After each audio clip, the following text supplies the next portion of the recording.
the same is true here. Like, you're a visionary, but it's possible you're filling in too much of the details on your own of this vision.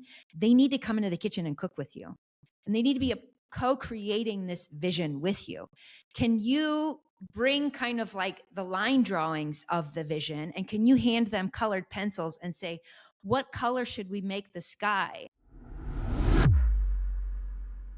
Hey guys, I wanted to jump in here really quick to give you a free gift for listening to the Lucky Titan podcast. This is going to be something that is truly going to revolutionize your business.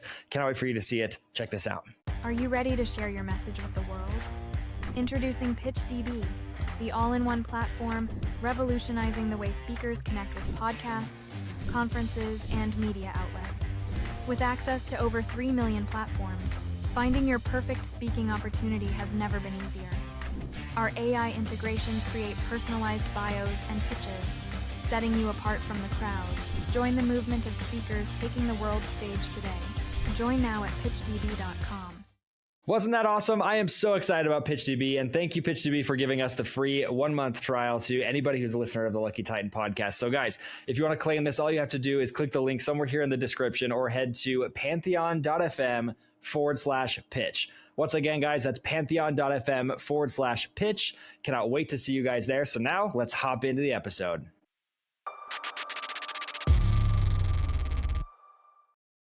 All right, guys, we're back. Okay, I have to kick this one off just by saying, you guys probably have heard me talk about Katie many times. She's the mystery woman I always tell the story about. This lady's like living the dream. She's who I want to be when I grow up, because she lives an incredible lifestyle, runs an amazing business, has done some really cool things, but doesn't sacrifice family and time and friends for on the altar of business, is what we say. And so I'm very excited to have you here, Katie, first off, and I'm glad we were able to make this interview happen. Yeah, me too. Josh, I'm super honored to be here. Excited to hopefully share some helpful, beneficial frameworks for people. Oh, it will be. And guys, I'm gonna give some context to this interview, because Katie was one of the people. When was it? When did we meet? 3 years ago? 4 years ago? 3 years ago. It's been a while. Yeah. 3 years maybe ago. Yeah. Even 4. It's been a while. Yeah. Katie came on my show. I think that's how we met, was initially from our interview. And she offered me a little bit of coaching on the side. And it was like some of the most impactful lessons I've learned were even just from that hour of coaching. So thank you for that, Katie, but also from that interview. And that's one I actually go back to pretty frequently myself to go listen to remind myself of, my journey, my mission, what I'm trying to accomplish. And I want to put this interview in the context of really building empires, right? Building a business that doesn't require you to work in it. Right. And I love the term empire, because this is really where you're coming from, Katie, right? It's like the empire isn't about, you're not out there like leading the charge on everything that you do, right? You're not going out and, building the castle yourself, right? You're actually working with the right players. And I don't want to just bottleneck you into team, but that's really where I want to kind of put the focus of this interview today is talking through that element. So I want to kick this off just by asking you if,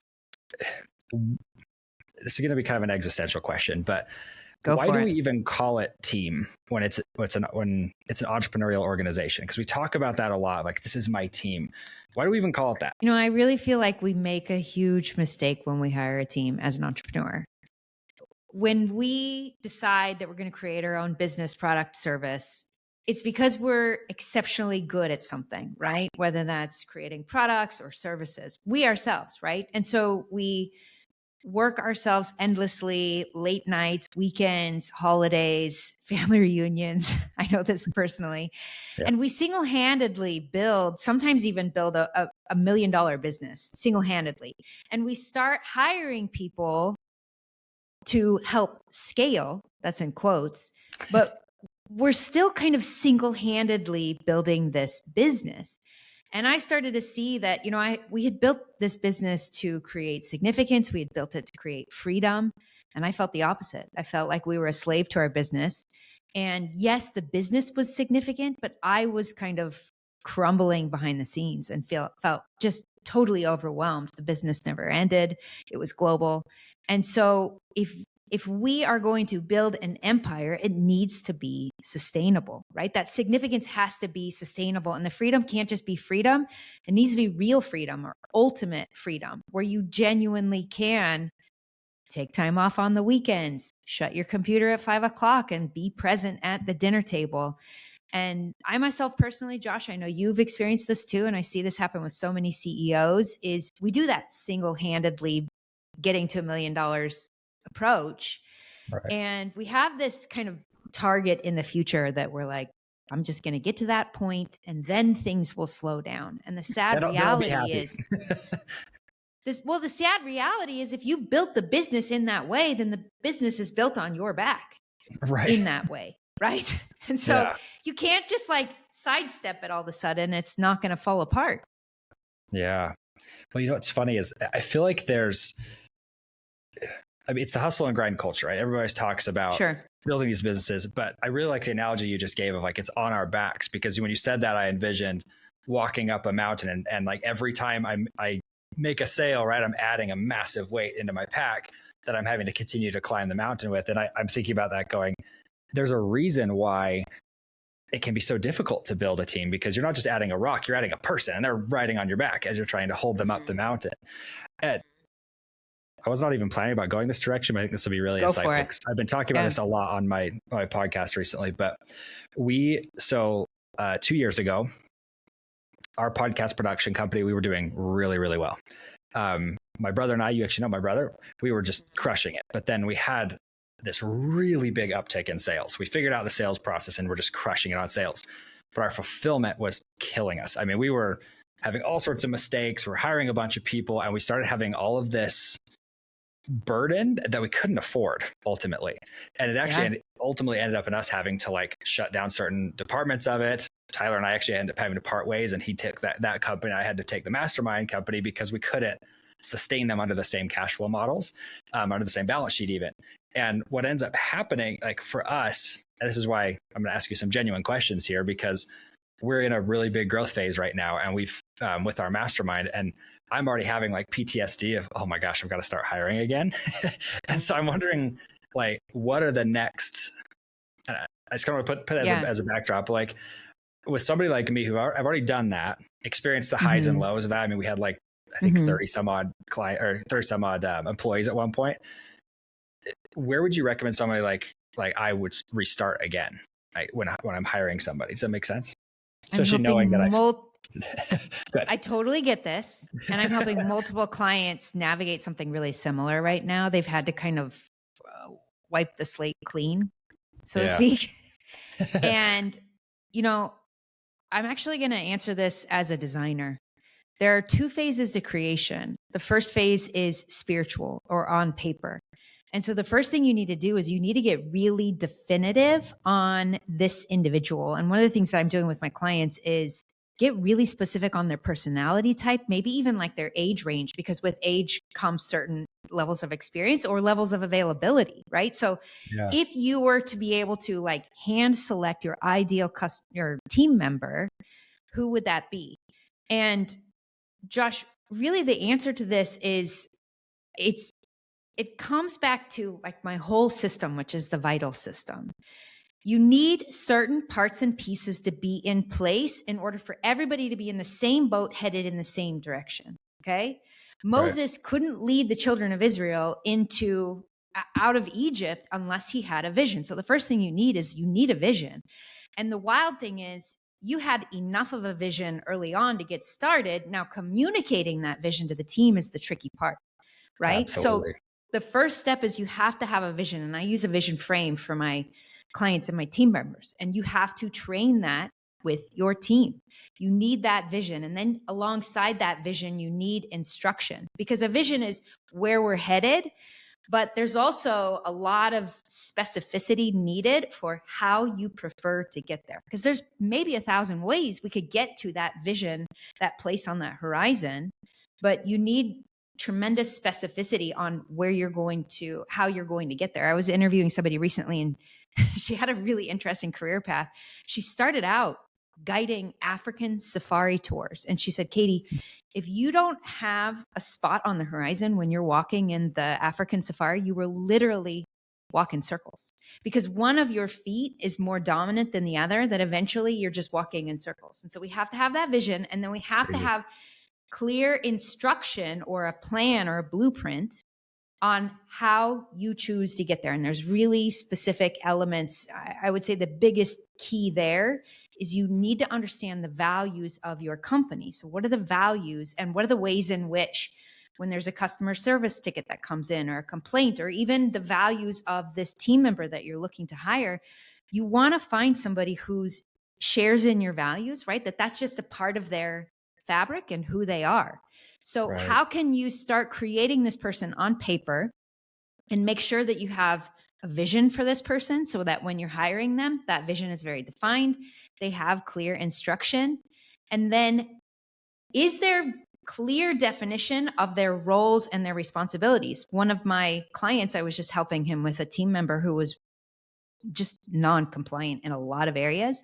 And we started to realize that that team member was getting certain direction instruction from the operator, but the CEO was giving him totally different instruction. Plus, this guy had been on the team for like 9 years. His job had evolved, but the definition of his job had never evolved. Like he didn't have a chance to opt in to this new definition of his role. And so you have to provide your team members, they need structure. They need structure. You probably rebel against structure as an entrepreneur, right? You want freedom. You're like, oh, don't put those boundaries on me. But your team members, they need those rails. And so the more clarity of direction and definition on their roles and responsibilities, the better they're going to be able to perform for you.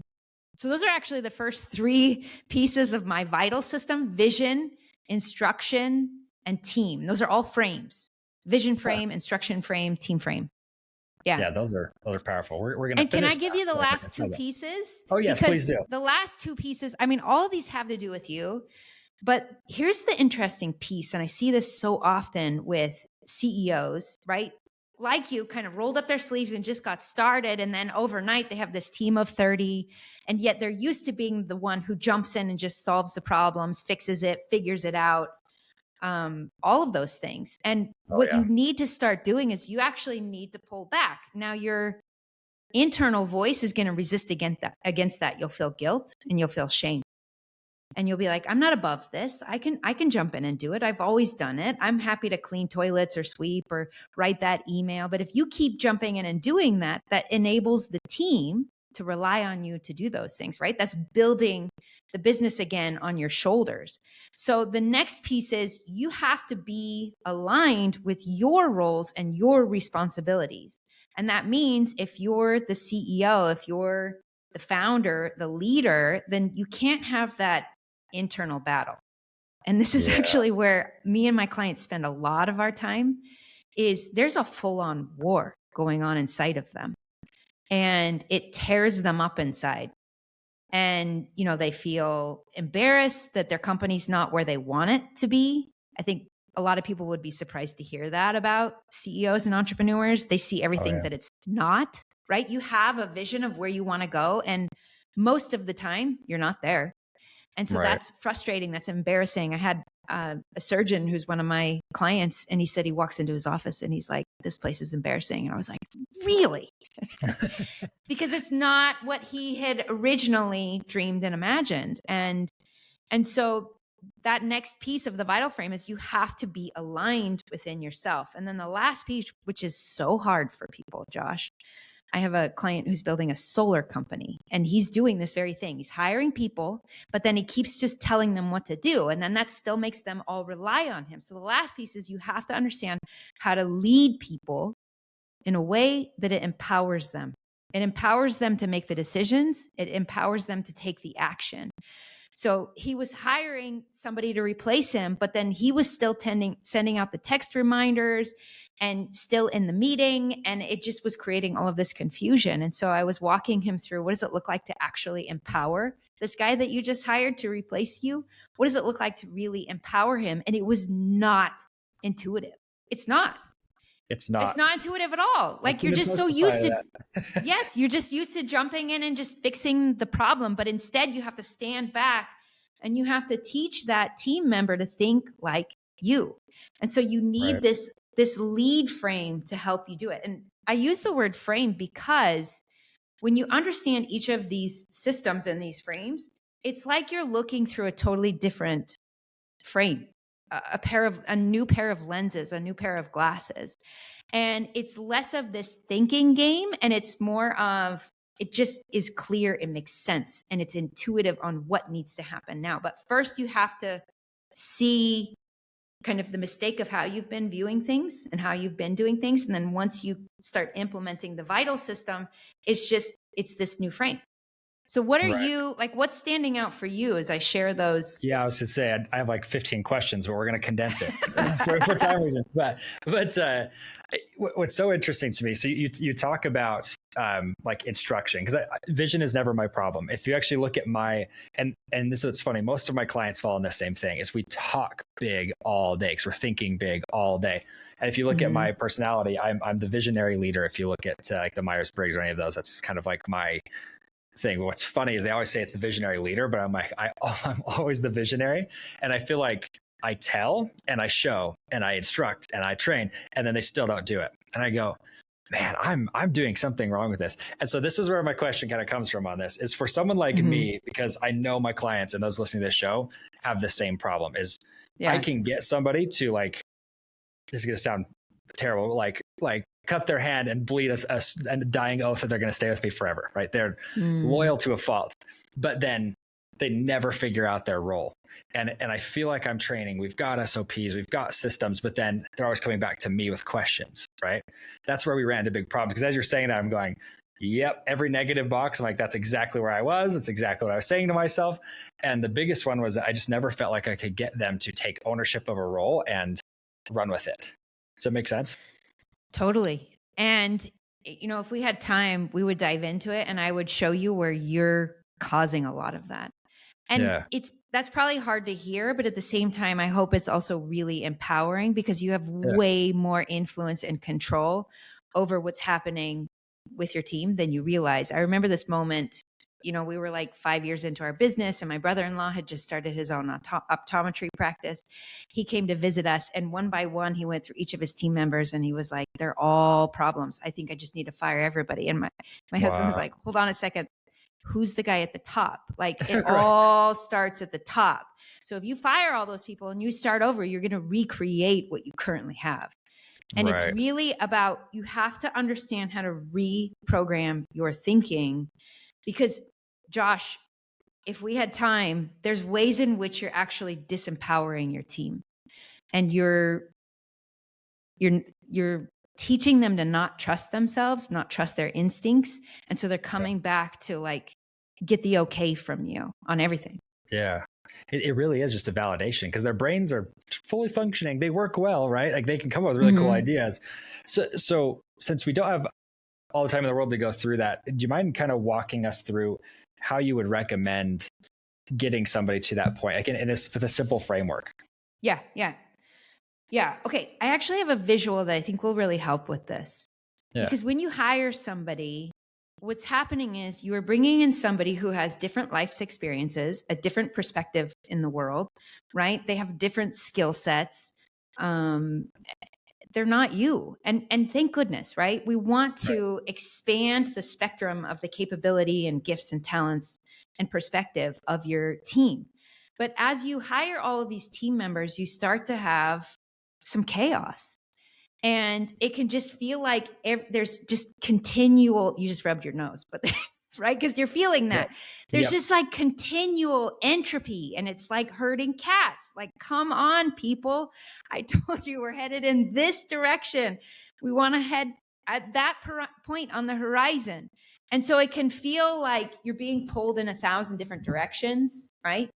And, you know, you're trying to maintain your responsibility as the CEO, as the visionary, as the leader who's kind of setting the vision and then encouraging everybody, but you're getting pulled in so many different directions. And, you know, I mentioned the align piece. We have to get ourselves aligned, because you then, from this self-aligned place, show up with your team and we're all in the same boat, pointed in the same direction. And now the targets are lined up. And we didn't have time to get into this, but the way that you do this, the way that you go from this kind of scattered, pulled in 1,000 different directions, herding cats, to this really powerful, aligned, focused, clarity, decisive place, the way that you get there is through design thinking. And design is about intention. And if you don't have that clarity of intention, and then like, what are you inviting people to come and do alongside you, right? And so if we hire people and we just give them tasks, then we're going to experience the chaos of this state of entropy. But if you can really empower them to understand the vision and to feel like you trust them, and this is a big one. And there's probably things that you're doing, Josh, that is diminishing trust with the team. And my guess would be there's maybe even places internally where you are not trusting self or out of integrity with self, whether that's not speaking up because you don't want to ruffle feathers with like a business partner or a member of the leadership team. I don't necessarily know what it is, but when you start to utilize the design thinking and you get everyone in the same boat, pointed in the same direction, and they feel empowered to make decisions on behalf of you, on behalf of the business, that's when it becomes this like virtuous cycle that spirals up. See, that's really interesting because, excuse me, like you said something there that I think it went ding in my head is that's what I do is I give tasks, right? Here's your task list. Here's a checklist. Here's exactly how to do your job versus what you're saying is here's the target. This is what we're shooting for. Mm-hmm. So this, or we need more time, but point being, basically you're giving them a target, a KPI, let's say is putting it in for the numbers people, as you're giving them a KPI. Do you still recommend like giving SOPs and that those sort of like guidelines, or do you just say, hey, hit the target, you design it yourself? You have a child and another one on the way. And so this might relate to you, and anybody who has kids knows this. You know, when my boys were young, I was all about eating healthy. I still am. And so I would spend an hour plus cooking from scratch, cutting up broccoli, making a salad, and I would place it in front of them and they would just turn their nose up at it. They didn't want to touch it. They weren't interested in it. But when I brought my boys into the kitchen with me and I handed them a knife and I said, you cut up the broccoli, like, let's do this together. And they were co-creating dinner with me, right? They were part of the creation process. Then I didn't have to push them to eat the broccoli at the dinner table. And the same is true here. Like, you're a visionary, but it's possible you're filling in too much of the details on your own of this vision. They need to come into the kitchen and cook with you. And they need to be co-creating this vision with you. Can you bring kind of like the line drawings of the vision, and can you hand them colored pencils and say, what color should we make the sky? And what color should we make these bushes and this building? And give them some responsibility and autonomy. And you have to lean into trusting them. They have gifts and talents and abilities and a perspective that you don't have. And it can be really terrifying, Josh, to trust that within them. But if you don't trust it, then they're always going to come back to you and ask for the answers. Yeah. Always. That's so interesting. We need more time. It's scary. Yeah, it's scary stuff. And it's what's funny is it's like totally taking me back to our last conversation because I'm like, I haven't changed, dang it. I need to. It's some of the same things you told me years ago. And I'm like, you idiot. You can do this. Anyways. No, see, it's so great. Like, you have power and you have control. And I go through this myself. Like, when I see that my team is having issues, I always have to remind myself that it starts at the top. And that's why one of the key component of the vital system is alignment with self. There's always a place in which I'm getting in the way, and which I'm maybe self-sabotaging, and which my ego is afraid to let go of that responsibility, or saying that nobody else in the world can do it as good as me. And then I'm hesitant to hand it over to my team. So it just means the good news is, Josh, you actually have more control than you realize. I like that. I do like that. Yeah. That's beautiful. Okay. We're going to have you back on, Katie, at some point. Yes. We'll do like a 6-hour deep dive. I was kidding. We'll make it a good long episode. She's like, not going to happen. She lives in Puerto Rico. She's enjoying herself. She's not going to spend 6 hours on a call with me. So, but here's the thing. You can go spend 6 hours with Katie. and Yeah. learn all about We this need to go yourself. a lot deeper. Uh-huh. Yeah. This is so powerful. I wish you had enough time in the day, Katie, to talk to every entrepreneur, because every single entrepreneur could use this. And I love the frame. You talk about this, like the glasses you put on with a different lens, like just even the name of an event that you're running, right? And what you're talking about is Empire Builders Live, right? We're talking about empire building here. If you really want to build something that generates you money without you having to constantly be in it, you have to build it right. Because an emperor doesn't become an emperor by just by birth. Sometimes they do, right? But let's put this in context. Or by single-handedly building it, right? Yes, just like what we've been talking about. Yes, taking it. So, like, can you give us a little bit of just like a small like insight into what you're doing at Empire Builders Live? Because I got so excited about this event when you started telling me about it. So fill me in. Okay, so there's a couple things. You mentioned that I'm really great one-on-one. I've been doing it for 8 years now, Josh, and I'm really exceptional. And I know the details of what's preventing your business from being at the level that you know that it's capable of, right? Incremental growth is like the most excruciating, painful thing for people who are doing something and feel called to create something of significance. So the first thing you need to understand is that we are talking about a proven operating system that I have helped to develop and create that empowers entrepreneurs to build this empire. So that's the first thing. We're talking about the proven operating system. And this proven operating system does two things. You feel called to do something significant in the world. And yet, it's the way that you're currently executing on that vision is not sustainable. And so we're talking about how to create that significance that you feel called to create in the world, but doing it in a way that is sustainable. It's counterintuitive. It's not linear, logical. And that's where my design background comes into play. And it's so fun and exciting to build when you understand how to build in this way. The rules of the game change. And all of a sudden, it's not about who can sprint the fastest for the longest. That's what's gotten you here. But it's not sustainable. And oftentimes that's what people say when they come to me. They're like, we're doing okay, but I can't keep operating this way. It might end in a divorce, and I'm dropping the ball with my kids. My health's not great. I'm not sleeping totally at night, right? There's like little early warning signs. Some people like to take it to the extreme. I had a client who was working 120 hours a week, and I was like, I didn't know that was physically possible. Yeah, like 5 hours of sleep a night. No, thank you. Right. And then the second piece is freedom. I'm going to show you another visual. We get excited about building a business and we have all these hopes and dreams of freedom because we have this place that we want to get to, like this paradise, right? So we have this vision of this place that we want to get to. And usually there's a dollar amount associated with this. If you're building your first business, it's at least 7 figures. Well, the sad reality is you get to that point and you realize, oh, this isn't where I wanted to go. I wanted to go to this island over here. Dang it. Hold on a second. Like, I maxed myself out to get to this island. Like, how in the world am I going to 3X or 10X now to get here? And you can't use the same systems. And so you built your original business because you wanted freedom. You get to that island only to realize you've become a slave to your business. You're working around the clock.